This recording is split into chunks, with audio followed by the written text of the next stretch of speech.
Luar biasa sekali ya, ini perkara pembunuhan. Luar biasa ya, ini perkara pembunuhan. Hakim terkejut Ferdy Sambo koreksi sendiri berita acara interogasi. Majelis Hakim Pengadilan Negeri Jakarta Selatan dibuat heran saat mengetahui Ferdy Sambo mengoreksi berita acara interogasi, BAI, kasus pembunuhan Nofriansyah Yosua Huta Barat alias Brigadir J.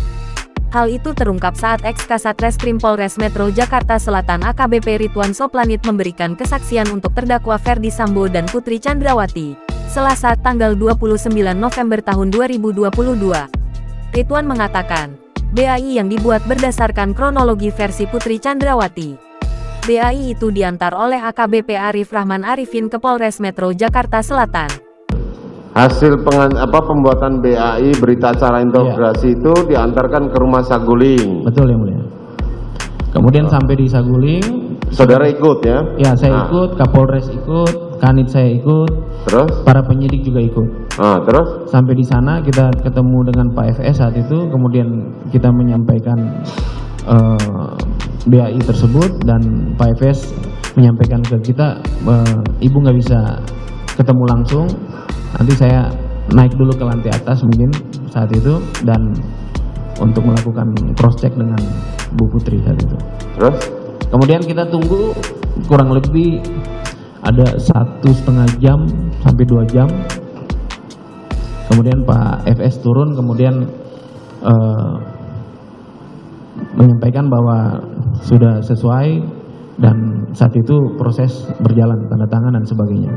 Ridwan bersama dengan Kapolres Metro Jakarta Selatan saat itu, Kombes Budi Herdi Susianto, dan Kanit Satreskrim Polres Jaksel AKP Rifaizal Samuel menuju rumah pribadi Ferdy Sambo di Jalan Saguling 3. BAI itu dibuat tanpa mendengarkan keterangan Putri Chandrawati secara langsung. Begitupun dengan BAI Ferdy Sambo yang dikoreksi sendiri oleh mantan Kadif Propam Polri itu. Kemudian dikoreksi? Dikoreksi.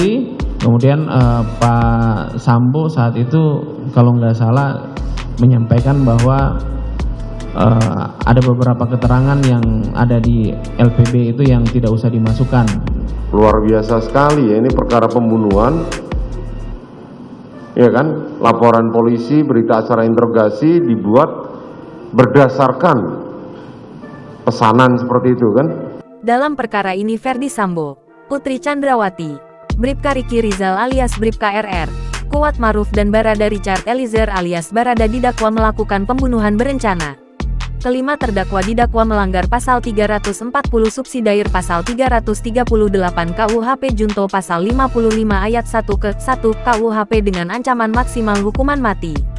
Khusus Sambo, jaksa juga mendakwa ex-Kadif Propam itu terlibat obstruction of justice atau perintangan penyidikan pengusutan kasus kematian Brigadir J. Ia dijerat dengan pasal 49 junto pasal 33 subsidiar pasal 48 ayat 1 junto pasal 32 ayat 1 UU ITE nomor 19 tahun 2016 dan atau pasal 233 KUHP subsidiar pasal 221 ayat 1 kedua junto pasal 55 KUHP. Jangan lupa subscribe, share, komen, dan like ya.